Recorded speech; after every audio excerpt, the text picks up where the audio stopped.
मुझे कहनी है वो ये है, चूँकि हम इब्तिदा कर रहे हैं, शुरुआत कर रहे हैं। हालांकि मुझसे पहले सर बात कर रहे थे और जब मैं यहाँ आया तो मुझे ये एहसास हो रहा था कि मैं लेट हो गया आने में, लेकिन यहाँ आने के बाद एहसास हुआ कि शायद कुछ देर और लगती तो सर अपना प्रेजेंटेशन कंप्लीट कर लेते। लेकिन कोई बात नहीं, जो चीज़ जिस वक्त पर हो जाती है। अलबत्ता मैं अपनी शुरुआत करने से पहले दो बातें आपके सामने रखना चाहता हूँ, और ये हमारी लर्निंग का सबसे बड़ा हिस्सा है।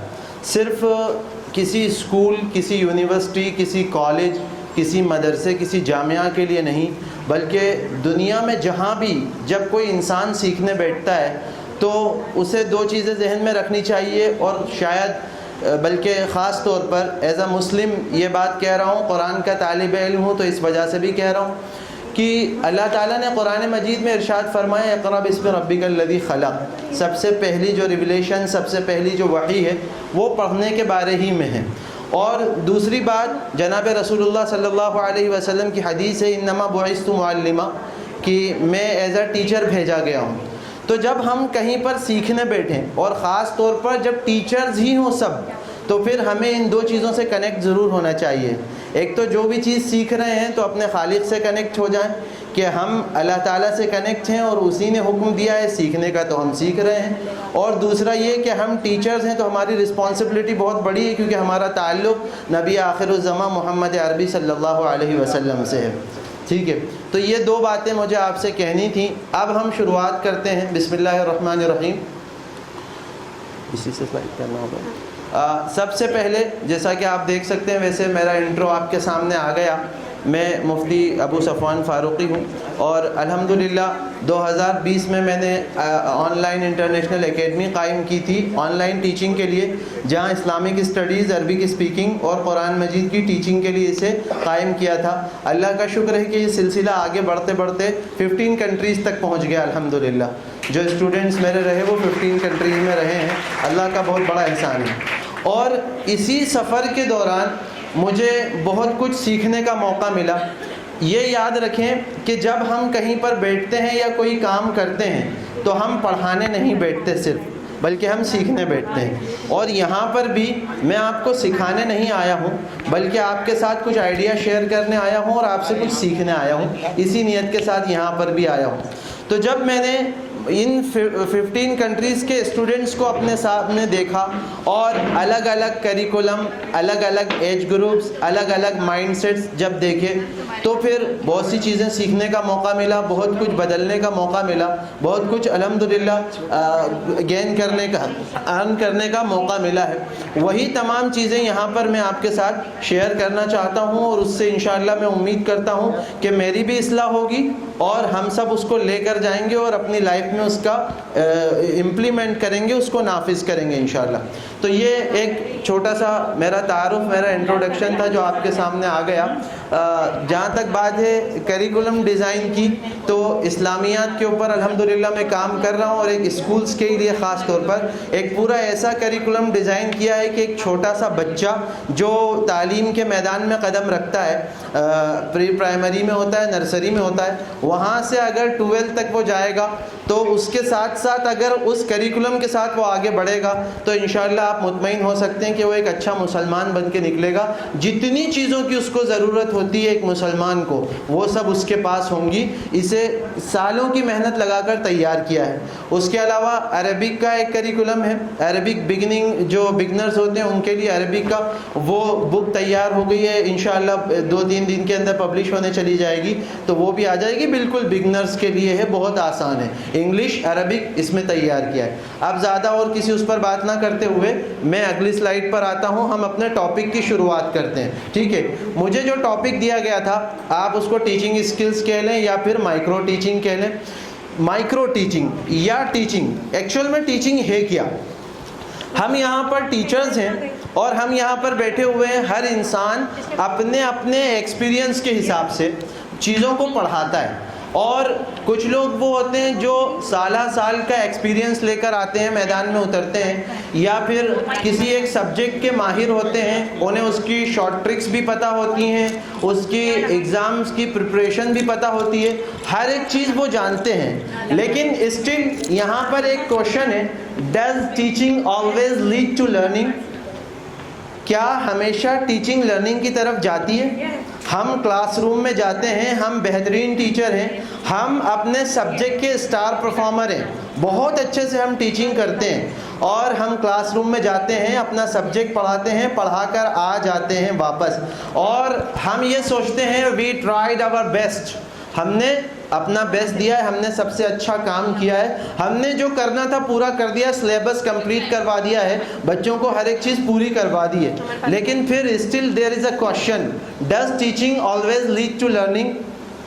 क्या टीचिंग लर्निंग तक पहुंची है? Because teaching is a different thing, learning is a different thing. आप पढ़ा कर तो आ गए हैं, मैं भी अभी यहाँ आने से पहले अरबिक लिटरेचर का एक चैप्टर पढ़ा कर आया हूँ, पढ़ा करके तो हम आ गए हैं, लेकिन उससे अर्न क्या हुआ? लर्निंग, उसका जो लर्निंग रेशो था वो कितना था, आपने उस पर कितना फोकस किया है, ये सबसे इम्पोर्टेंट पॉइंट हो जाता है। और जब एक टीचर इन दोनों चीज़ों को सामने रखकर काम करता है या काम करती हैं, तो फिर जाहिर सी बात है आउटकम होता है, रिज़ल्ट निकल कर आता है, और हमारे लिए वही सबसे इम्पॉर्टेंट होता है कि आप जिस तरह से पढ़ा रहे हैं, जो भी चीज़ पढ़ा रहे हैं, अब यहाँ पर हम ये पूछते हैं, understand, are you confuse, distracted, can't answer, pretending, ये चीज़ें हमारी क्लास में हमारे सामने पेश तो आती हैं, बट होता ये है कि आज हम पढ़ा करके निकल गए। Whenever tomorrow we will ask about the previous lesson, yesterday's lesson, we will not get any proper response.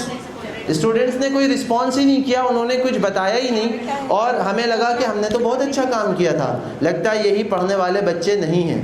नहीं, हमें यहाँ पर रुककर सोचना चाहिए था कि उन्होंने सीखा कितना है। हमारा काम सिर्फ पढ़ा देना नहीं, बल्कि हमारा काम ये है कि हम चेक तो करें स्टूडेंट्स ने कितना सीखा है, कितना उसमें से लिया है, ये सबसे ज़्यादा इम्पॉर्टेंट होता है। और ये याद रखें कि एक्सपर्ट टीचर, माहिर टीचर सिर्फ वही नहीं होता जो अपना सब्जेक्ट पूरा करा दे, अपना सिलेबस पूरा करा दे, अपनी बुक ख़त्म कर दे और रिपोर्ट पेश कर दे कि हमने बहुत अच्छे से पूरा करिकुलम कंप्लीट करवा दिया है, पूरा सिलेबस कंप्लीट करवा दिया है। बल्कि एक बेहतरीन एक्सपर्ट टीचर वो होता है जो भी आपने पढ़ाया है बच्चों को वो याद होना चाहिए, पता होना चाहिए, नेक्स्ट डे भी आप पूछें तो उनके पास कुछ माइंड में होना चाहिए, और एग्ज़ाम्स में भी उसका रिज़ल्ट नज़र आना चाहिए।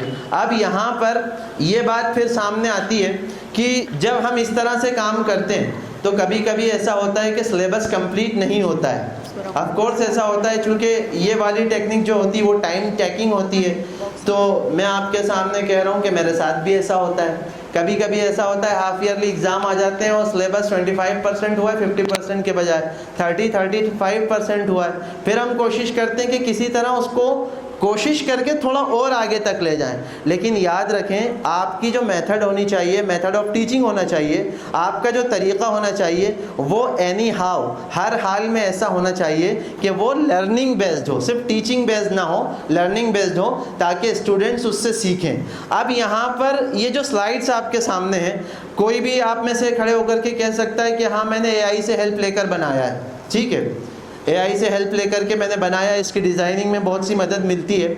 इसी तरीके से हम आगे भी इस पर बात करेंगे, एक पूरी स्लाइड इसी से रिलेटेड होगी। बात मुझे ये कहनी है कि हम रोज़ाना कोई ना कोई चीज़ सीख सकते हैं। मेरे पिछले प्रेजेंटेशन से अगला प्रेजेंटेशन कुछ ना कुछ बेटर ज़रूर होता है, उसमें चेंजेस ज़रूर होते हैं, और उसकी वजह यही होती है चूँकि मैं ये चाहता हूँ कि मैं सीखूँ और मैं सिखा करके जाऊँ, या जो चीज़ें मैं लेकर के आया हूँ उससे आप भी कुछ ले सकें। तो मुझे सिर्फ इतनी बात कहना थी। स्लाइड की बात मैंने इसलिए छेड़ी आपके सामने, इसलिए जिक्र की आपके सामने कि हमारा कोई भी तरीक़ा, कोई भी चीज़ जो इंटरेक्टिव होगा, हो सकता है कि आप जो बुक में पढ़ा रहे हैं अगर आप विजुअल मेथड पर जाएंगे, अगर आप इस तरीके से जाएंगे तो कम टाइम में आप ज़्यादा चीज़ों को पढ़ा सकते हैं, और विजुअल टीचिंग जो होगी वो बच्चों को याद करने में, याद रखने में ये ज़्यादा आसान होगी, आपके लिए भी आसान होगी, और लर्निंग इसके ज़रिए से क्या हो जाएगी, ईजी हो जाएगी। अब देखिए यहाँ पर, teaching is an activity, learning is the outcome. Teaching तो एक एक्टिविटी है, हमने परफॉर्म कर दिया, अपना बेस्ट दे दिया। आप आकर के बोर्ड पर खड़े हुए क्लासरूम में गए, आपने अपना बेस्ट दे दिया, लेकिन क्या आपने कभी ये देखा है कि अभी इसका रिज़ल्ट क्या आया, आउटकम कितना मिला? वो रिज़ल्ट तो हम एग्ज़ाम में देखते हैं, जो अलग अलग असेसमेंट्स होते हैं या अलग अलग एग्ज़ाम्स होते हैं, जैसे स्कूल में FA1 SA1 या जो भी सीरीज़ होती है एग्ज़ाम्स की, टेस्ट की। मदरसों में हमारे पास ऐसा होता है कि हम टेस्ट ले लेते हैं क्लास बेस्ड, और एग्ज़ाम्स जो होते हैं हाफ ईयरली और फाइनल होते हैं। वो रिज़ल्ट जो वहाँ पर आता है वो तो आता है, लेकिन आप में से कितने टीचर्स ऐसे हैं जो हाथ उठाएंगे कि हर चैप्टर को समझाने के बाद क्या हम स्टूडेंट्स को मौका देते हैं कि बताएं कितना समझें और क्या समझें? वेरी गुड, बहुत अच्छी बात है। अब यहाँ पर आगे वो टेक्निक भी आएगी कि हम सवाल तो पूछते हैं लेकिन जवाब देने के लिए टाइम देते हैं या नहीं देते, ठीक है? या फिर हम उनसे सिर्फ हैंड राइज करवा लेते हैं, हाथ उठाकर बता दें हाँ हमने किया है, हमें समझ में आ गया है। क्योंकि सब बच्चे बोलते हैं कि समझ में आया है, लेकिन क्या समझ में आया है, कितना समझ में आया है, कैसे समझ में आया है, वो आगे की बात हो जाती है। यहाँ पे एक छोटा सा पर्सनल एक्सपीरियंस शेयर करूँगा, फिर आगे बढ़ूँगा, ताकि ये वाला सेशन सिर्फ जो है ना बहुत ज़्यादा सीरियस ना बन जाए, बल्कि आप अच्छे माहौल में सीखें। मेरे साथ का एक एक्सपीरियंस है, मेरी क्लास का एक मेरा क्लासमेट था, मेरा दोस्त था, अरबिक ग्रामर हम पढ़ रहे थे, और हमारे टीचर ने हमें पढ़ाया और अपने बहुत ही मोहब्बत भरे अंदाज में मुझसे पूछा, बेटे सफ़वान आपको समझ में आ गया? तो मैंने कहा जी अल्हम्दुलिल्लाह मुझे आ गया, मैं अपनी क्लास का अल्हम्दुलिल्लाह एक ब्रिलियंट स्टूडेंट था, टॉपर था। मैंने कहा मुझे समझ में आ गया। अब जिससे वो पूछ रहे हैं वो बेचारा कमज़ोर था, उससे पूछा आपको समझ में आया? तो कहने लगा कि जी मुझे भी समझ में आ गया बहुत अच्छे से। टाइम कम था, उस्ताद ये नहीं पूछ पाए कि क्या समझ में आया, थोड़ा मुझे बताओ, मौका नहीं था उसका, और उनका जो पीरियड था वो ख़त्म हो चुका था, वो उठकर चले गए। जब वो उठकर गए तो वो मेरे सामने वाली बेंच पर बैठा हुआ था, हम ऐसे यू शेप में बैठते थे क्लासेस में। तो वो मेरे पास बुक लेकर आया और मुझसे बड़े ज़बरदस्त अंदाज में कह रहा है, खुदा की कसम आज तो ये भी नहीं पता है पढ़ाया कहाँ से कहाँ तक है। तो कभी ये भी हो जाता है, ठीक है? तो इसलिए हमें इस पर भी डिस्कशन करना चाहिए, पूछना चाहिए कि क्या सीखा है, उस पर भी जाना चाहिए।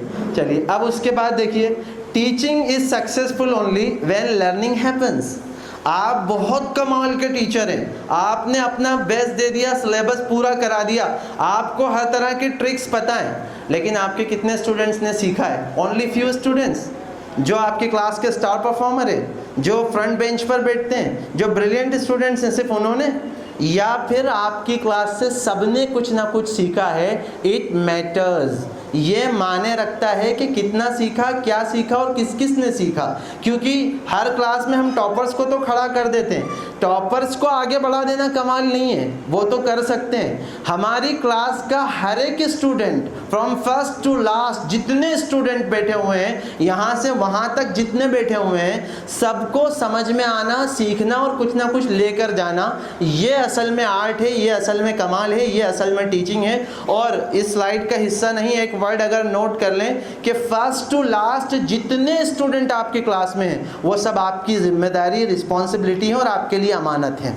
उसका जवाब आपको देना पड़ेगा अगर वो नहीं सीखते हैं तो। हाँ, अगर किसी के साथ इश्यूज़ हैं, प्रॉब्लम्स हैं, तो उसको सॉल्व किया जाएगा, लेकिन अगर आपने तवज्जो नहीं दी है, उन पर ध्यान नहीं दिया है, तो फिर ये कहीं ना कहीं आपकी कमी है। ये एक्सेलेंस ऑफ टीचिंग नहीं हो सकता, बल्कि लर्निंग ज़रूरी है। चलिए अब हम अगली स्लाइड पर जाते हैं, जो हमारा टॉपिक है micro teaching. What is micro teaching? उससे हमें क्या सीखना है, क्या हम उसको समझते हैं, उसकी डेफिनेशन क्या हो सकती है, अब हम अगली स्लाइड में उस पर बात करेंगे।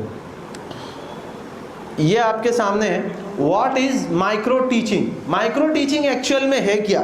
ठीक है, अगर जब हम माइक्रो का वर्ड बोलते हैं तो हमारे सामने कोई छोटी सी चीज़ जहन में आती है, माइक्रोचिप होती है, ठीक है, या फिर माइक्रोस्कोप होता है, या फिर कंप्यूटर वाले कहेंगे माइक्रोसॉफ्ट भी होता है, ठीक है।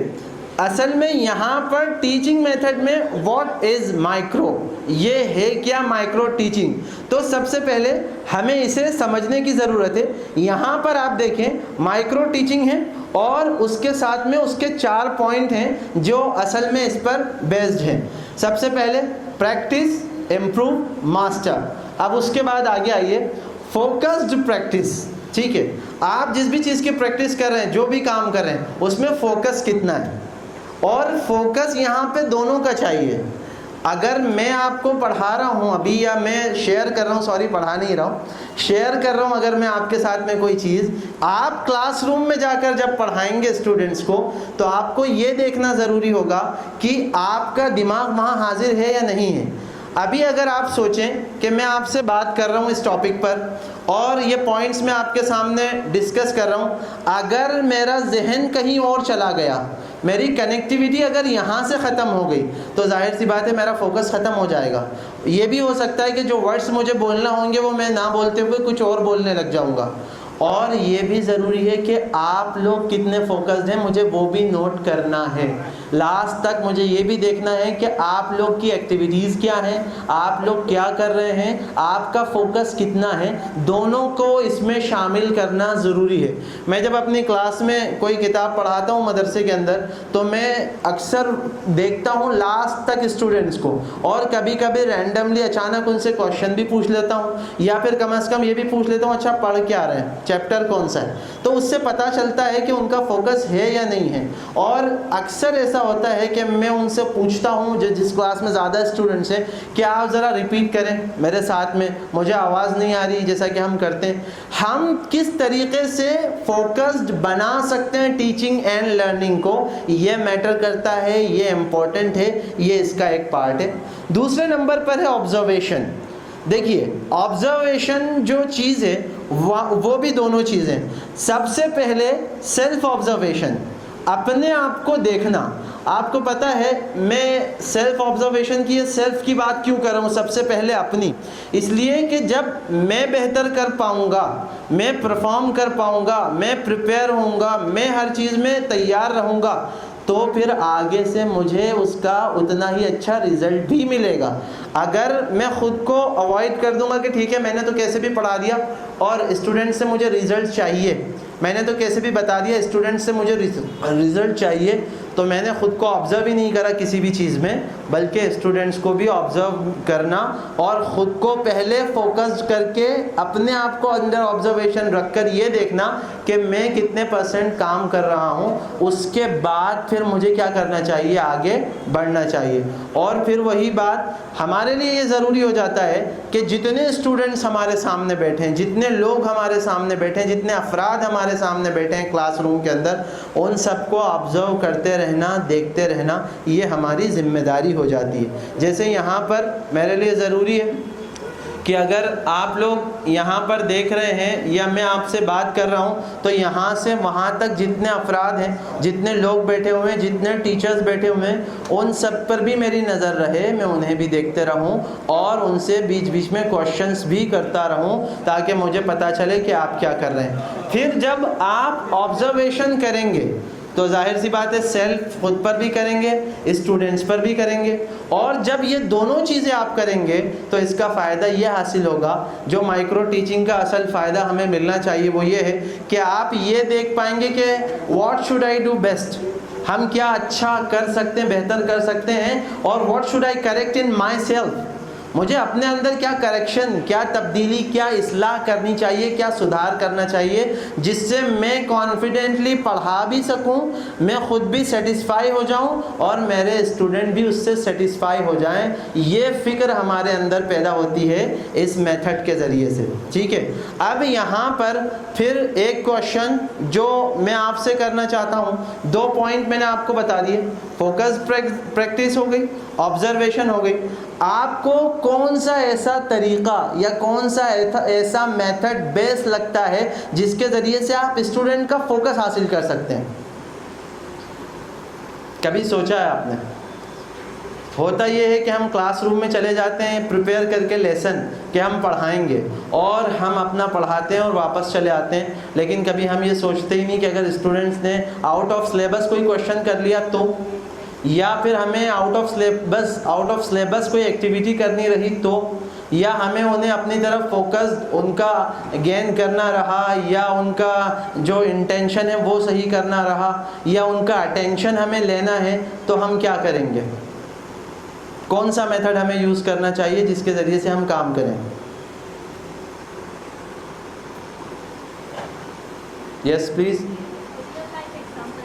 Very good, real life example देना चाहिए। यस, थोड़ा सा दीन से जोड़कर। वेरी गुड, ठीक है, दीन से जोड़ना चाहिए, अच्छी बात है। Anybody else? चलिए, 2 पॉइंट पर हम आगे बढ़ते हैं। एक आया रियल लाइफ एग्जाम्पल और दूसरा आया दीन से जोड़ना।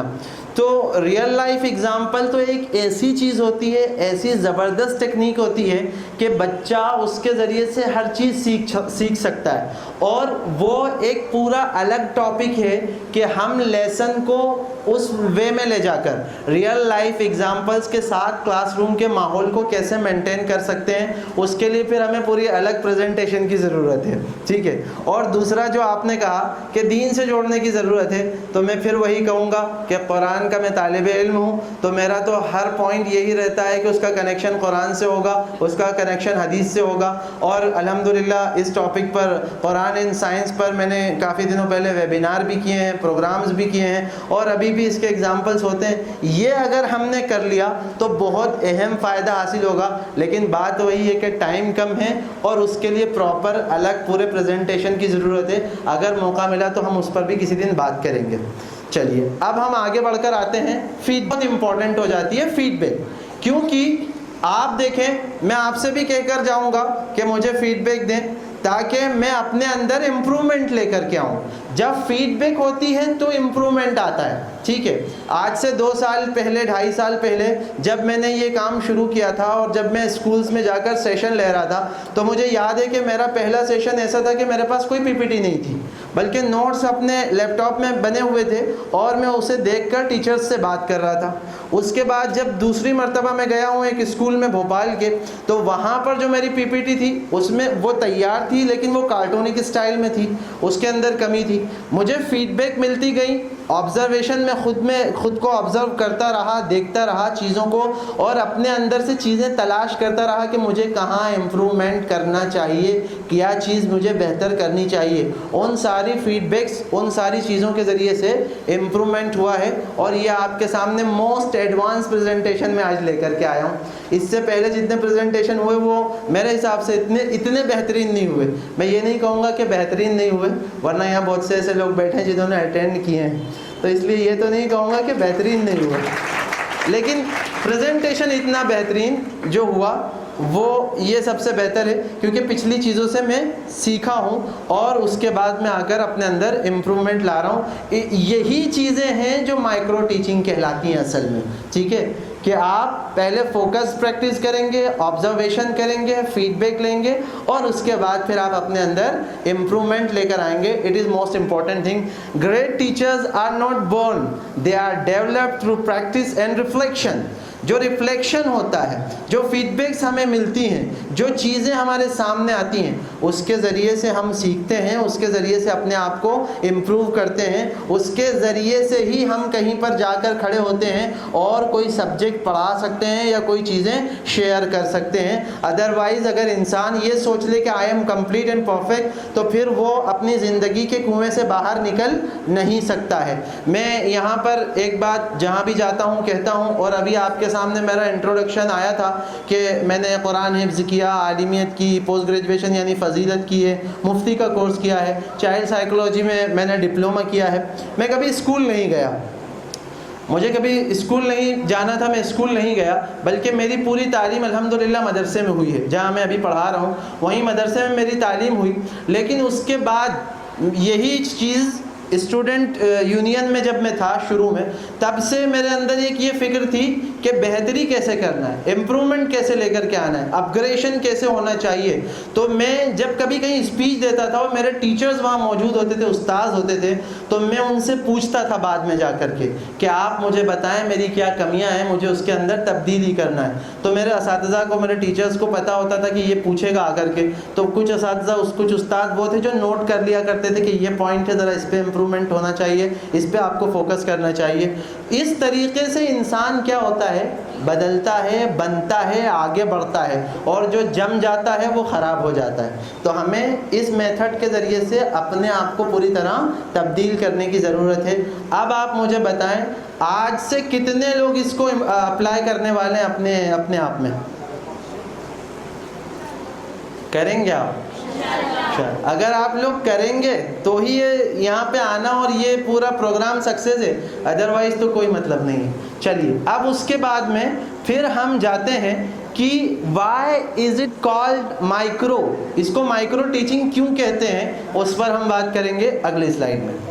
ये देखिए, why is it called micro, because a small practice big improvement. छोटे छोटे स्टेप, छोटी छोटी प्रैक्टिस, छोटे छोटे मूवमेंट्स तब्दीली पैदा करते हैं और बड़े बड़े रिजल्ट लेकर आते हैं। देखिए, माइक्रो स्मॉल थिंकिंग, यहाँ पर पीछे तक क्लियर सबको नज़र आ रही है ना स्लाइड्स? नहीं नज़र आ रही? क्या इसे जूम करने की ज़रूरत है? बारीक है, ओके। लाइट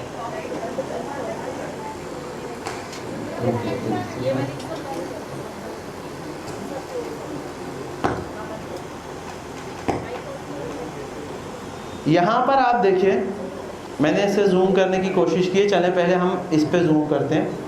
ट्रेडिशनल टीचिंग जो हमारे सामने है वो ये है कि पहले फुल लेसन होता है, ठीक है। फुल लेसन, पूरा लेसन प्रिपेयर करके पूरे लेसन को हम समझाने की कोशिश करते हैं, उसको ख़त्म करने और उसको फिनिश करने की कोशिश करते हैं। ये बंद हो गई स्क्रीन, ओके।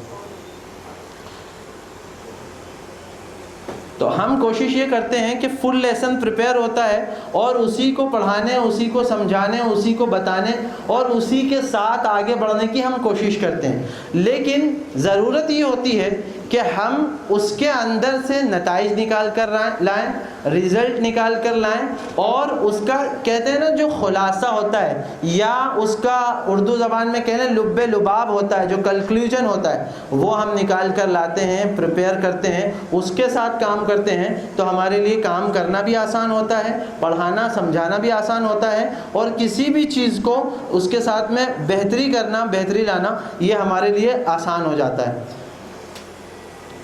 इसे प्लीज़ ऑन कर दें।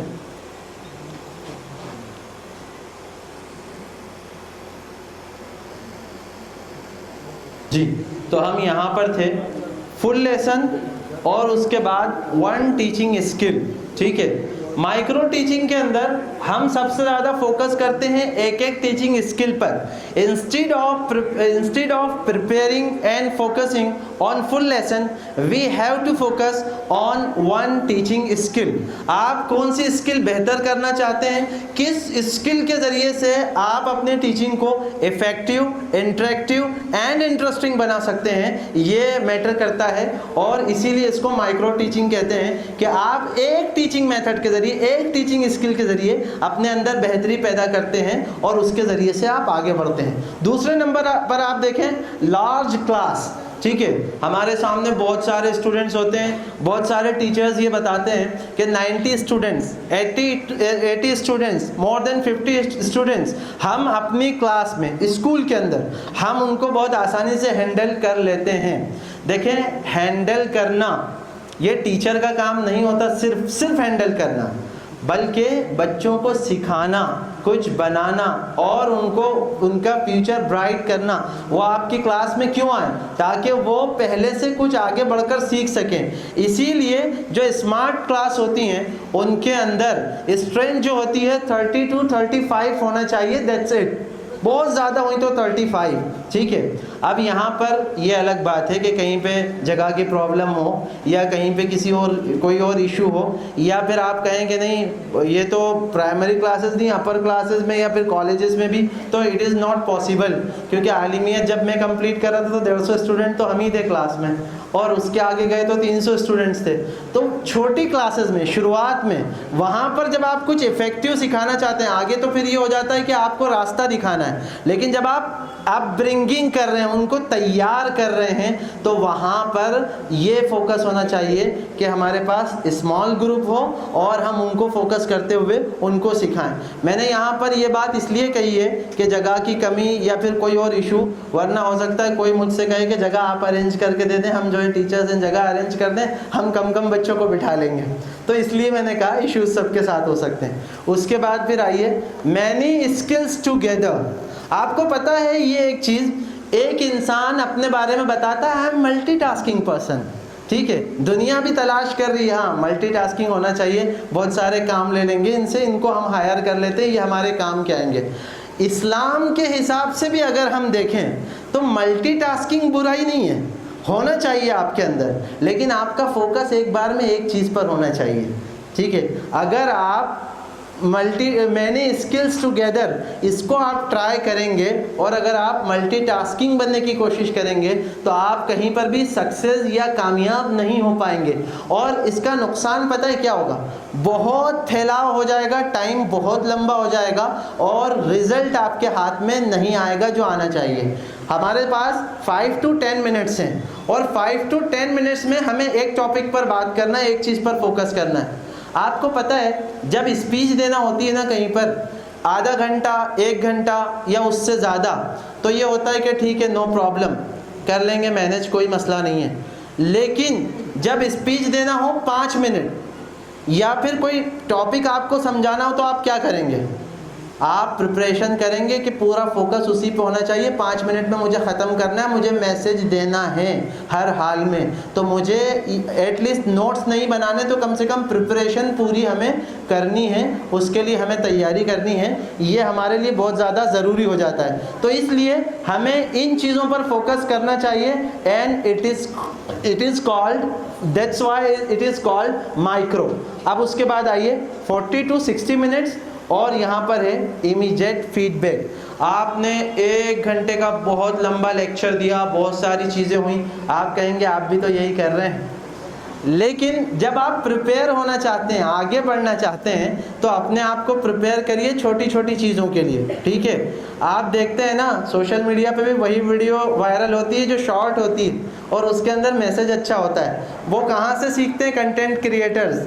वो बार बार ऑब्ज़र्व करते हैं, देखते हैं, फीडबैक लेते हैं, सीखते हैं, उसके बाद जाके अपने अंदर वो तब्दीली पैदा करते हैं। चूँकि मैं ख़ुद भी ये काम करता हूँ तो मुझे अंदाज़ा है बहुत दिनों से करते करते कि कितना तब्दीली रोज़ाना हमें करनी पड़ती है, हर एक चीज़ में कितनी प्रिपरेशन करनी पड़ती है। तो अब यहाँ पर इमीडिएट जो फीडबैक होगी वो हमें हर एक से लेना भी चाहिए और हमें उसको अप्लाई भी करना चाहिए। फिर वही बात, ऐसा नहीं होता कि अरे 5 मिनट में सुन के उन्होंने कहाँ से ऑब्ज़र्व कर लिया, क्योंकि आपके सामने जो जजेस बैठे हुए होते हैं या जो भी आपको ऑब्ज़र्व कर रहा होता है वो किसी एक चीज़ पर फोकस करके आपको बताता है कि ये कमी है, वो उस पर पॉइंट उंगली रखता है। तो हमें कम से कम उसके अंदर अपने आप को इम्प्रूव करना चाहिए।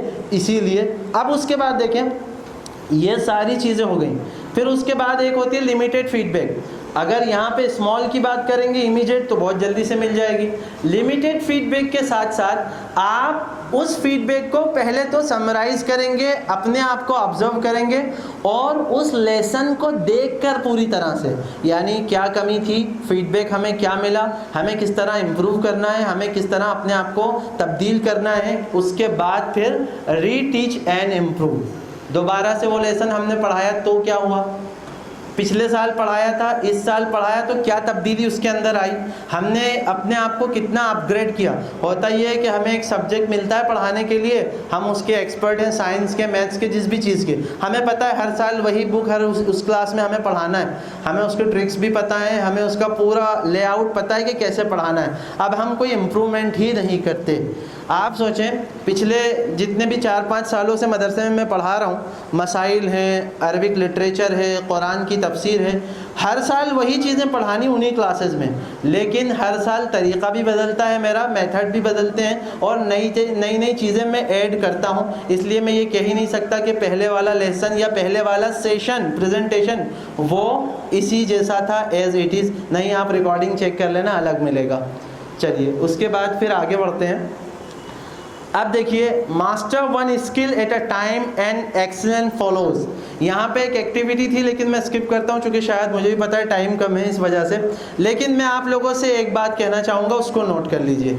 वो ये है कि आप इस क्लास के बाद एटलीस्ट फोकस करेंगे नोट डाउन करके कि हमें किस एक स्किल में अपने आप को बेटर करना है, किस एक स्किल पर हमें अपने आप को फोकस करना है, बेटर करना है अपने आप को, उस पर आप काम करेंगे। ठीक है, 1 on 1 आप काम करेंगे तो आप आगे बढ़ेंगे। अगर एक साथ सारी चीज़ें खाने की कोशिश करेंगे तो बीमार हो जाएंगे। चलिए उसके बाद अब नेक्स्ट पर आते हैं। देखिए, ये इस पूरे प्रेजेंटेशन का बहुत अहम खुलासा है, बहुत अहम स्लाइड है। ठीक है, आप देखिए, the micro teaching cycle, the journey from teaching to excellence. ये एक पूरा साइकिल है माइक्रो टीचिंग का जो आपके पास होना चाहिए, जिसके ज़रिए से आप आगे बढ़ सकते हैं। क्योंकि याद रखें, कोई भी चीज़ आपको बता दी गई लेकिन अगर उसके स्टेप्स, उसका मेथड, उसका साइकिल आपके पास नहीं है तो आप उस पर काम कैसे करेंगे। तो इस वजह से ये चीज़ है टीच। चूँकि हम टीचर्स की बात कर रहे हैं तो यहाँ पे सबसे पहले पढ़ाएं, ठीक है, उसके बाद ऑब्ज़र्व करें। अब ऑब्ज़र्व करने के लिए चूँकि हम आज डिजिटल दुनिया में हैं तो हमें रिकॉर्डिंग करनी चाहिए। ठीक है, बेस्ट थिंग इज़ रिकॉर्ड करना चाहिए। अगले सेशन, अगले स्लाइड में आएगा वो भी कि हमें रिकॉर्डिंग करनी चाहिए। फिर हमें ऑब्ज़र्व करना चाहिए। ठीक है, ऑब्ज़र्व करने के बाद में फिर हमें फीडबैक भी लेना चाहिए। ठीक है, हम फीडबैक लेंगे, उस पर खुद से भी लेंगे और दूसरों से भी लेंगे। देखना ज़रा इसमें क्या मैं कर सकता हूँ, किसी एक्सपर्ट से, किसी बड़े से, किसी टीचर से। उसके बाद उसका रिफ्लेक्शन होना चाहिए। जो चीज़ थी वो रिफ्लेक्ट होकर आपके उस पर नज़र आनी चाहिए परफॉर्मेंस पर कि क्या आपने सीखा इससे। ठीक है, जब आप ये करेंगे तो आप इम्प्रूव करेंगे। जब आपके अंदर इम्प्रूवमेंट आएगा तो फिर रीटीच, फिर से पढ़ा के देखिए आप, क्या होगा, तब्दीली पैदा हो जाएगी। और यहाँ पे एक चीज़ ऐड कर सकते हैं, वो ये है कि जब आप कोई लेसन पढ़ा रहे हैं 40, 45 मिनट, 60 मिनट्स का आपने पढ़ाया है, अब आपको एहसास हुआ, आपने रिकॉर्ड कर लिया कि मेरे अंदर ये पॉइंट जो थे वो लूज़ थे, हमें इसमें इम्प्रूवमेंट करना है। तो हम ये कर सकते हैं उसमें कि हम एक छोटा शॉर्ट लेसन तैयार कर लें उसमें से, और जो चीज़ हमने इतने उसमें समझाई थी 10 मिनट्स में बेटर तरीके से अच्छी ट्रिक्स के साथ स्टूडेंट्स को एक्सप्लेन कर दें। ये रीटीच हो जाएगा और ये माइक्रो टीचिंग का जो साइकिल है वो भी कंप्लीट हो जाएगा, और इससे जो हासिल होना है वो भी हमें हासिल हो जाएगा और हम उससे आगे बढ़ जाएंगे। चलिए अब उसके बाद नेक्स्ट पर आते हैं। The skills every great teacher must master. Micro teaching develops skill, not just lessons. क्योंकि लेसन तो आप प्रिपेयर कर सकते हैं, प्लान कर सकते हैं, लेकिन ये जो मेथड है ये हमें क्या सिखाता है। अब देखिए, हमें ये चीज़ें सिखा रहा है, ये देखिए, ये चीज़ें हमारे अंदर होनी चाहिए। देखिए, सबसे पहले ज़रूरी है आई कॉन्टैक्ट। आप पढ़ा रहे हैं, बता रहे हैं, समझा रहे हैं, तो आप आई कांटेक्ट कितना बना पा रहे हैं। यहाँ पर जिन लोगों ने मेरे सेशंस अटेंड किए, आप पूछिएगा कि आई कांटेक्ट के 3 टाइप्स बताए थे मैंने, अगर याद होंगे तो। आई कांटेक्ट के 3 अलग अलग टाइप्स बताए थे, अलग अलग चीज़ें बताई थी। लेकिन यहाँ पे हम चूँकि टाइम की कमी और वैसे भी हम माइक्रो पर बात कर रहे हैं, तो इस वजह से सिर्फ मैं ये बताऊँगा कि आई कांटेक्ट स्टूडेंट से आपको बनाना है। और आपको पता है ये आई कांटेक्ट आप कब बना पाएंगे, जब आप खुद कॉन्फिडेंट होंगे, आप तैयार होकर आए होंगे, आप प्रिपेयर होंगे। लेकिन अगर आप खुद ही लो कॉन्फिडेंस होंगे, आपकी तैयारी पूरी नहीं होगी, तो जाहिर है आप आई कांटेक्ट नहीं बना पाएंगे। आप क्लासरूम में इंटर होंगे, बच्चों बुक निकाल लो, आप बोर्ड पर पढ़ाएंगे और आप चले जाएंगे। ठीक है, तो सबसे पहले ज़रूरी होता है आई कांटेक्ट। उसके बाद आता है वॉइस मॉड्यूलेशन। ठीक है, आप टोन सेट करें सबसे पहले पढ़ाने की, और उसके बाद दूसरे नंबर पर यह ज़रूरी है कि आपकी टोन ऐसा नहीं है फ्रॉम फर्स्ट टू लास्ट इतनी हाई होनी चाहिए कि बस नीचे तक आवाज़ जा रही है। अगर कोई इंसान आवाज़ के उतार चढ़ाव के साथ काम करता है ना, जहाँ पर ज़रूरी हो वॉल्यूम थोड़ी सी हाई होती है, जहाँ पर ज़रूरी हो थोड़ी सी मीडियम होती है, लो होती है, ये जो मॉड्यूल होता है हमारी वॉइस का, ये इतना ज़बरदस्त होता है कि आप तसव्वुर नहीं कर सकते। इसका एग्ज़ाम्पल दूँ मैं आपको एक, आप YouTube पर या किसी और, आजकल बहुत सारे एप्लीकेशंस आ गए हैं, वहाँ पर किसी नॉवेल, किसी ऑडियो बुक को सुनिएगा, ठीक है। जैसे मैंने जो किताब सुनी थी, जो बुक मैंने ऑडियो में काफ़ी पहले सुनी थी, वो थी सुल्तान सलाहुद्दीन अय्यूबी रहमहुल्लाह के ऊपर जो पूरी एक नॉवेल लिखी हुई है, दास्तान ईमान फरोशों की, 5 वॉल्यूम्स में। जिस बंदे ने उसको रिकॉर्ड करा है, उसकी उर्दू की तो गलतियाँ बहुत सारी थी, लेकिन उसका जो वॉइस टोन था ना, कि जहाँ वो आवाज़ उठा रहे हैं फिर मीडियम कर रहे हैं, वो जो ले थी उनकी, वो ऐसी थी कि जब सुनने बैठते थे तो घंटों तक उसी को सुनते चले जाते थे। तो आपकी वॉइस जो होनी चाहिए, टोन होनी चाहिए, इतनी बेहतरीन होनी चाहिए कि क्लासरूम के अंदर एक खुशगवार माहौल बन जाए उससे। ऐसा भी नहीं होना चाहिए इतनी लो हो कि हम लोरी सुना रहे हैं बच्चे सोने लग जाएं, और इतनी हाई भी नहीं होने चाहिए कि कुछ समझ में ही नहीं आ रहा है, हम ही थक गए, लेसन के बीच में हमें 2 बार पानी पीना पड़ गया। तो फिर वही होगा जैसे मीडिया जब किसी को तोड़ता है, क्रैक करता है, तो इतने सारे एक साथ अटैम्प्ट करते हैं, वो बंदा चिल्लाता है, फिर कहते हैं अरे देखिए थक गए, इनको पानी पिलाओ, तो वो तो आप खुद टूट जाएंगे। इसलिए ज़रूरी ये है कि आप अपना वॉइस मॉड्यूलेशन ये यहाँ पर सेव करें, सेट करें, उसके बाद पढ़ाएं। उसके बाद आता है वेट टाइम, जो मैंने आपसे कहा था। हमने क्वेश्चन पूछा, बिना रुके हम आगे बढ़ गए, हमने स्टूडेंट्स को टाइम नहीं दिया, कुछ भी नहीं उनसे सुना, वो बताना चाहते थे, हमने उनसे पूछा ही नहीं, और हम आगे निकल कर चले गए। Waiting time is the most important thing, कि आप इस टाइम को ऐड करें। मैं फिर आपसे कह रहा हूँ कि अगर हम लेसन प्रिपेयर करके आ जाए ना, कि इतने से इतने तक ये होगा, ये होगा, ये होगा, तो हम खुद ब खुद ये चीज़ें सेट कर पाएंगे कि हमें क्या करना है। उसके बाद देखें रीइंफोर्समेंट, आपने जवाब सुन लिया, टाइम भी दे दिया, उसके बाद आपने कहा ठीक है चलो आगे बढ़ते हैं, अब मैं बताता हूँ।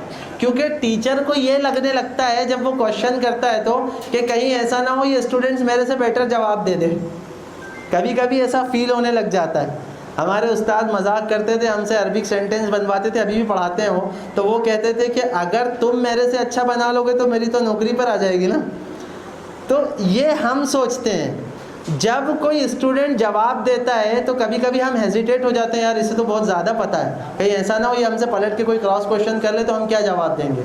आप प्रिपेयर होके जाएंगे, और जो बंदा बेहतरीन जवाब देगा, वेरी गुड, एक्सलेंट, बहुत अच्छा किया, उस पॉइंट पर एक और कोई पॉइंट आप बोलेंगे तो क्या होगा, फ़ायदा होगा, आसानी होगी, और वो बच्चा आगे भी बढ़ेगा। और अच्छा एक बात और, वो ये है कि अगर हम किसी बच्चे को जवाब ले लेते हैं उससे, अब उसने कोई क्वेश्चन पूछ लिया और हमें नहीं पता है, तो हम क्या करेंगे। हम ये करते हैं ना, एकदम से गुस्सा हो जाते हैं, हर टाइम क्वेश्चन करते रहते हो, पढ़ना नहीं क्या तुमको। इसका मतलब है कि आप कच्चे हैं, ठीक है। होना ये चाहिए, और मेरी रिस्पॉन्सिबिलिटी तो ज़्यादा बढ़ जाती है इसमें, चूँकि सर ने अभी कहा था कि फतवे भी आते हैं, तो वहाँ पे ये होता है अगर मुझे नहीं पता है तो मैं कहता हूँ कि नहीं मैं रिसर्च करके बताऊँगा, ठीक है। मुझे तो ये कहना पड़ता है कि मैं रिसर्च करके बताऊँगा या मैं मालूम करके जवाब दूँगा। टीचर का कमाल ये कमाल नहीं होता कि आप गलत भी जवाब दे के सेटिस्फाई कर दें, खुद सेटिस्फाई नहीं होंगे। तो इस वजह से ये ज़रूरी है कि अगर नहीं पता है तो पता करके बता दें, इट्स इम्पॉर्टेंट, इसमें कोई कमी नहीं आएगी, ये बात बहुत ज़रूरी है। उसके बाद देखिए बॉडी लैंग्वेज, आप किस हिसाब से पढ़ा रहे हैं, ठीक है। हम एक जगह इंग्लिश की क्लास में पढ़ा करता था काफ़ी पहले, 11-12 साल मेरी एज थी उस टाइम पे, तो एक सर हमें पढ़ाया करते थे बहुत ज़बरदस्त तरीके से।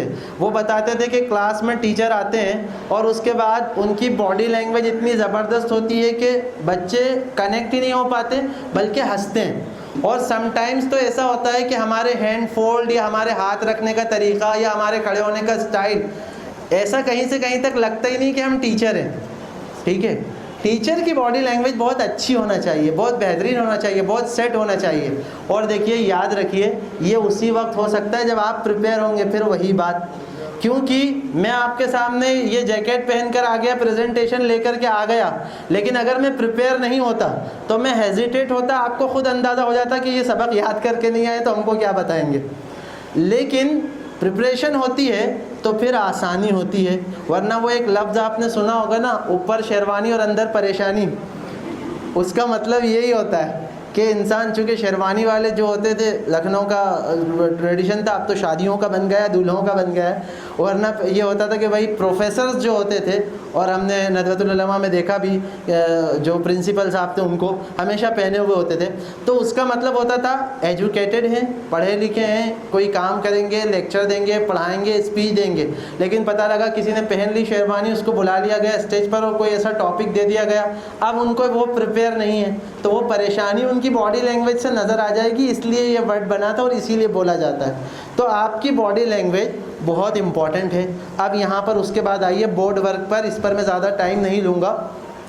देखिए, होना तो ये चाहिए, मैं भी ये चीज़ चाहता हूँ कि मदरसे के अंदर भी स्मार्ट बोर्ड आ जाएं या पैनल्स आ जाएं, ताकि हम पढ़ाने में और ज़्यादा बेहतरी कर सकें। मेरे पास चूँकि अभी मदरसे में इसका इंतज़ाम नहीं होता है, नहीं है मौजूद, तैयारी में लगे हुए हैं, तो मुझे अपना लैपटॉप हाथ में लेके बच्चों को दिखाना पड़ता है। चूँकि मैंने ही शुरू किया है मदरसे में सबसे पहले स्लाइड्स के ज़रिए से फ़िक़्ह मसाइल वग़ैरह पढ़ाना, ठीक है। बोर्ड वर्क बहुत इम्पॉर्टेंट है। अब आप जब बोर्ड पर लिखेंगे और सही तरीक़े से, सही ढंग से, लेकिन होता ये है कभी कभी, सबकी बात नहीं कर रहा हूँ, कोई कोई हो सकता है, हमने एक वर्ड लिखा, हम खुद कंफ्यूज हो गए, फिर मिटा दिया क्योंकि हमें स्पेलिंग सही नहीं पता थी, हम कंफ्यूज थे, या हमें लगा कि कोई वर्ड सही नहीं बना, हमारी राइटिंग सही नहीं थी। तो थोड़ी प्रैक्टिस हमें उसके लिए कर लेना चाहिए और उसके बाद इस पर आना चाहिए। फिर उसके बाद देखिए स्टूडेंट इंगेजमेंट, कितने इंगेजिंग हैं आपके स्टूडेंट। आप इतना बेहतरीन प्रेजेंटेशन दे रहे हैं, लेकिन उसके बावजूद भी स्टूडेंट आपकी तरफ मुतवज्जे नहीं है, इंगेज नहीं हो पा रहे हैं। इसका मतलब है कि आप जो अटेंशन उनसे आपको मिलना चाहिए वो नहीं मिल रहा है। तो why, this is a question, इसके अंदर आपको इम्प्रूवमेंट लाना चाहिए। इन मेथड्स के ज़रिए से आप ला सकते हैं, तब्दीली अपने अंदर पैदा कर सकते हैं, और इसका सबसे बड़ा ज़रिया बनता है आई कॉन्टैक्ट। बाकी दूसरी चीज़ें बाद में होती हैं। अब उसके बाद आ जाइए क्वेश्चनिंग। आपने पढ़ा दिया, बता दिया, सिखा दिया, लेकिन आपने क्वेश्चन नहीं पूछा। आपको पता है आपसे भी क्वेश्चन क्यों पूछा था बीच में मैंने? क्योंकि मुझे लग रहा था कि इंगेजमेंट कम हो रहा है, ऐसा नहीं हो कि आप सो जाएं। बोल मैं रहा हूँ, सुन आप रहे हैं, तो हो सकता था आप सो जाते। जब आप क्वेश्चन करते हैं, हर एक इंसान नहीं जवाब दे, ज़रूरी नहीं है कि जवाब ही दे हर इंसान, लेकिन कम से कम इंगेज तो होता है ना, सोचता तो है कि मुझसे पूछ लिया गया तो। और ये क्वेश्चन 1 बाय 1 करने के बजाय रैंडमली कभी कभी हमें जाकर किसी स्पेसिफिक स्टूडेंट से कर लेना चाहिए। Instead of asking in sequence we should ask randomly, हमें जाकर के पूछना चाहिए। उससे क्या होगा, आपके स्टूडेंट्स हमेशा इंगेज रहेंगे कि मुझसे भी क्वेश्चन पूछा जा सकता है। चलिए उसके बाद आगे बढ़ते हैं, बस थोड़ा सा वो बचा है, मैं ख़त्म करने वाला हूँ उसके बाद। अब देखिए, live micro teaching, demonstration, see it, experience it, learn it.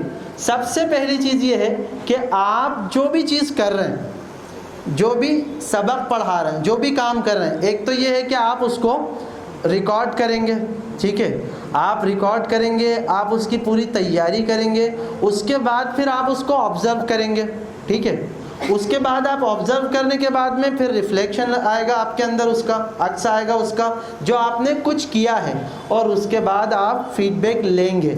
अब यहाँ पर इसके साथ एक एक्टिविटी और थी, लेकिन मुझे उसको भी स्किप करना पड़ेगा। मैं आपको एक टास्क ये देने वाला था कि आप में से हर एक 2-2 की पेयर बनाते जो साथ में बैठे हैं, और एक दूसरे को देखकर एक एक पॉजिटिव फीडबैक देते, ठीक है। लेकिन उसका टाइम नहीं है, हम कर सकते थे उसको, हम स्किप करेंगे। फीडबैक देना बहुत इम्पॉर्टेंट है और फीडबैक लेना भी बहुत इम्पॉर्टेंट है।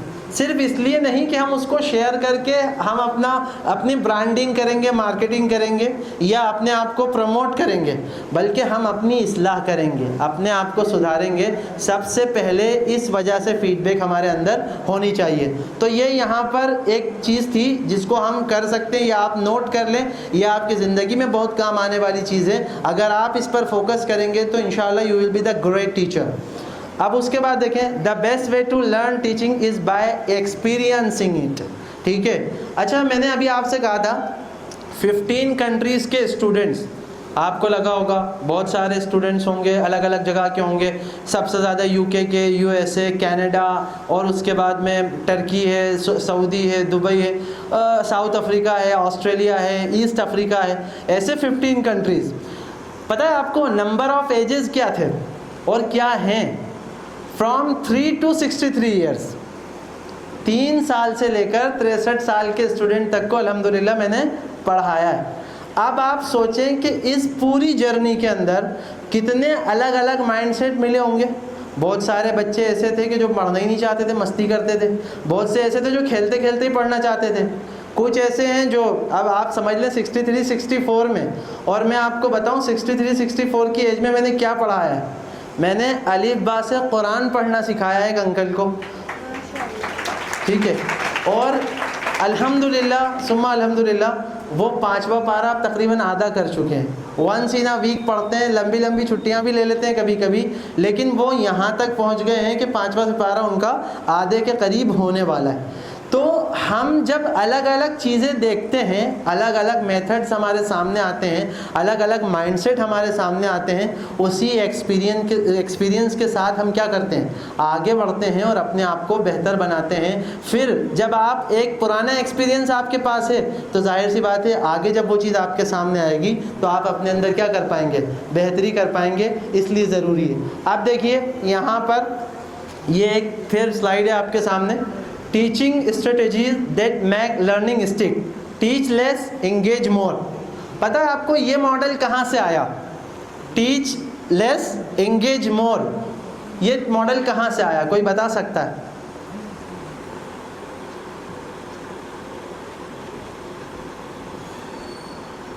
चले मैं ही बता देता हूँ, टाइम कम है, ठीक है। ये मॉडल आया है सहाबा इकराम रिज़वानुल्लाहि अलैहिम अजमईन से, ठीक है। सहाबा इकराम रिज़वानुल्लाहि अलैहिम अजमईन के सामने छोटी छोटी चीज़ें, थोड़ी थोड़ी चीज़ें नबी पाक सल्लल्लाहु अलैहि वसल्लम सिखाते थे। वो पूरे इंगेजमेंट के साथ सीखते थे, the companions of the profit सल्लल्लाहु अलैहि वसल्लम, और उसको अपनी ज़िंदगी में इम्प्लीमेंट करते थे। ये मेथड वहाँ से आया है, ठीक है। तो ये चीज़ हमें अपनी ज़िंदगियों में लानी चाहिए, सहाबा वाला तरीक़ा है। अब देखिए Bloom's taxonomy, retrieval practice, cold calling, exit tickets, formative assessment, think, pair, share, ये जो चीज़ें हैं अगर आप इसको 1 on 1 अपने अंदर शामिल कर लेंगे तो इससे आप कामयाब हो सकते हैं। आपका लेसन बहुत अट्रैक्टिव होगा, आपकी क्लास बहुत बेहतरीन हो जाएगी और आप बहुत कामयाबी के साथ कोई भी चीज़ आसानी से कंडक्ट कर सकेंगे। लेकिन अगर इसमें से कोई चीज़ मिसिंग होगी तो फिर परेशानी भी बढ़ेगी और वो जो एक्सीलेंस हम चाहते हैं वो हमें हासिल नहीं होगा। The person doing the thinking is the person doing the learning. जो सोचेगा वो आगे बढ़ेगा, लेकिन सिर्फ सोचता ही नहीं रहे, कुछ करे भी। सोचने का मतलब ये नहीं सिर्फ सोचता ही रहे मैं अमेरिका पहुंच जाऊंगा तो पहुंच गया सोचते सोचते। सिर्फ सोचना नहीं है, काम भी करने की ज़रूरत है। चलिए उसके बाद फिर आगे आते हैं। ये देखिए the power of effective feedback. Feedback is the breakfast of champions. ये पॉइंट आप देख लीजिए, फीडबैक किस तरह दी जाती है, ठीक है। फीडबैक क्या यही होती है, अरे सर क्या लेक्चर दिया है आपने, मज़ा आ गया? नहीं, मैं कहता हूँ जहाँ भी जाता हूँ मैं ये बात बोलता हूँ, अगर कोई लो पॉइंट है, आपको लगता है कि मुझे उस पर वर्क करना चाहिए तो प्लीज़ वो मुझे बताएं। फीडबैक का सबसे पहला मतलब होता है रिस्पेक्टफुल हो, बल्कि उससे पहले इधर से आ जाएं स्पेसिफिक। एक स्पेसिफिक फीडबैक दें। आप पूरी चीज़ों को उठा के एक जो है पेपर नोट लिख दें बहुत लंबा, no, it's not like that. Specific होगी, उसके बाद रिस्पेक्टफुल होगी, ठीक है। फीडबैक वरना आज के ज़माने में किसी ने एक वीडियो रिकॉर्ड करके शेयर कर दी और बहुत ही ख़तरनाक अल्फाज में, गलत है। रिस्पेक्टफुल होगी, उसके बाद में ग्रोथ फोकस्ड होगी। जब आप ऐसे प्लान्स देंगे उनको कि जो एक्टिविटी मोड से रिलेट करते होंगे, आपने ऐसी बात बता दी किसी को कि जो उससे रिलेट ही नहीं करती थी टॉपिक से, वो अभी तक वहाँ पहुँच ही नहीं पा रहा था, तो फिर ये बात तो हवा की हो जाएगी। हवा वाली बात नहीं होना चाहिए, बल्कि फोकस, ग्रोथ फोकस करने वाली होना चाहिए और उसके साथ साथ एक्शनेबल भी होनी चाहिए। मतलब आपका अट्रैक्शन ले ले, पूरी तरह से आप उसका अट्रैक्शन ले लें अपनी तरफ कि हाँ ये फीडबैक में पॉइंट्स हैं, मुझे इसको बेहतर करना चाहिए वाकई में और मुझे इस पर एक्शन लेना चाहिए। ये बात ज़्यादा ज़रूरी है, इम्पॉर्टेंट है फीडबैक देने के लिए। Feedback should inspire improvement not fair. Feedback से डरना नहीं चाहिए या डराया नहीं जाता है फीडबैक से, बल्कि फीडबैक से इम्प्रूवमेंट होता है। फीडबैक से बंदा अपने आप को सीखता है, समझता है, ये चीज़ ज़रूरी हो जाती है। और उसके बाद देखिए अब यहाँ पर मैं 1 मिनट चेक कर लेता हूँ कि कितनी स्लाइड्स बची हैं। 2 मिनट बस मुझे। AI टूल्स हैं यहाँ पर, ये डिजिटल टूल्स स्मार्ट टीचिंग आप कैसे कर सकते हैं, प्लीज़ फ़ोटो ले लें, काम आएगा, या नोट कर सकते हैं तो नोट कर लें।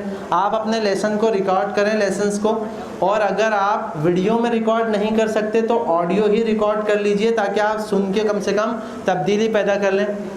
AI एनालिसिस ज़रूर करें अपने उसमें, बहुत अच्छा यूज़ कर सकते हैं आप ChatGPT का, कोपायलट का, कैनवा AI का, किसी भी चीज़ में अब तो AI है, आप बहुत अच्छे से यूज़ कर सकते हैं उसको। सेल्फ रिफ्लेक्शन होना चाहिए अपने अंदर, कंटिन्यूस ग्रोथ, ठीक है, आगे बढ़ते जाना, ये है। एक जगह 40 साल तक एक जैसा काम करना कमाल नहीं है। डिजिटल पोर्टफोलियो होना चाहिए हर चीज़ का, किस तरीके से हमें करना है, क्या हम करते हैं, हमारा एक पोर्टफोलियो तैयार होना चाहिए। और पेयर ऑब्जर्वेशन होना चाहिए, अपने फ्रेंड से, अपने कलीग से, किसी बड़े से, किसी माहिर से पूछें, ज़रा देखें इसके अंदर मुझे क्या तब्दीली करनी चाहिए जिसके ज़रिए से मैं बेहतर कर लूँ। Technology will never replace great teachers but great teachers who use technology will lead the future. आज AI आपको रिप्लेस नहीं करेगा, लेकिन अगर आप उसका अच्छा इस्तेमाल करेंगे तो आप फ्यूचर में बहुत कुछ कर सकते हैं और आगे बहुत फ़ायदा होगा। अब देखिए ये एक प्लान है, मंथली प्लान है, एक एक लाइन में मैं इस पे ज़्यादा वो नहीं करूँगा। 1 वीक में रिकॉर्ड करें लेसन को पहले, ठीक है। दूसरे नंबर पर पेयर ऑब्जर्वेशन, खुद भी देखें, दूसरों को भी दिखाएं ताकि मुझे इसमें इम्प्रूवमेंट करना है। तीसरे नंबर पर रिफ्लेक्ट एंड इम्प्रूव, देख करके इम्प्रूवमेंट लेकर के आएँ। और चौथे नंबर पर है रीटीच विद कॉन्फिडेंस, सेशन को देखें, लेसन को देखें, उसके बाद जा कर के फिर क्या करें और अच्छे से आप उसको कर सकते हैं, बेहतर कर सकते हैं। Small improvements every day lead to extraordinary teaching, आप बहुत आगे तक इस तरीके से जा सकते हैं। और देखिए ये यहाँ पे मुझे एक स्टोरी बताना थी आपको, लेकिन अब टाइम नहीं है, तो बस इतना कहूँगा कि आप वो टीचर बनिए who can change a life. A teacher can change a life. One teacher can change a life. Every lesson is an opportunity to shape the future. आपके पास बहुत मौके हैं ज़िंदगी बदलने के, और आपसे ज़्यादा किसी के पास मौके नहीं हैं कि आप किसी की ज़िंदगी को तब्दील कर सकते हैं। A teacher is the great motivational speaker. Nobody can be the great motivational speaker than a teacher. नहीं हो सकता अगर आप अपने ऊपर फोकस कर लें। Inspire, nurture, empower, transform lives, ये काम आप कर सकते हैं। स्टूडेंट में forget what you taught but they will never forget how you made them feel. वो कभी नहीं भूलेंगे आपने किस तरह पढ़ाया, किस तरह काम किया। इसलिए ये तब्दीली अपने अंदर पैदा करें। बहुत शुक्रिया, जज़ाकल्लाह, आपने बहुत अच्छे से सुना, मैं इस पर बहुत शुक्र अदा करता हूँ, शुक्रिया अदा करता हूँ।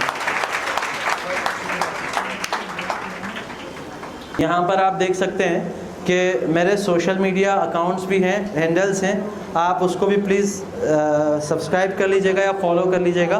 उस पर बहुत सारा कंटेंट इस्लामिक, मोटिवेशनल या सेल्फ इम्प्रूवमेंट्स, बहुत सी चीज़ें इंशाल्लाह आपको वहाँ पर मिल जाएंगी। बहुत शुक्रिया। चाय के लिए